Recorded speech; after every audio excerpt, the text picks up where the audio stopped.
মহাদেবের দুই অবতার এখনো পর্যন্ত জীবিত আছেন। জানেন কি এরা কারা?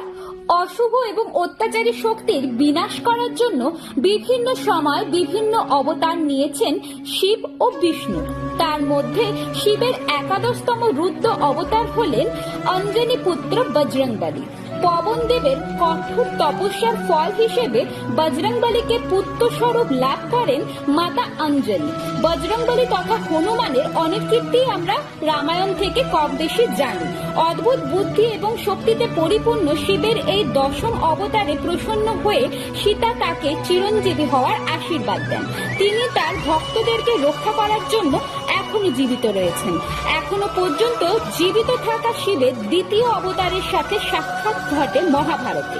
মহাভারতের যোদ্ধা অশ্বত্থামাই শিবের সেই অবতার যিনি এখনো পর্যন্ত পৃথিবীতে জীবিত অবস্থায় রয়েছে।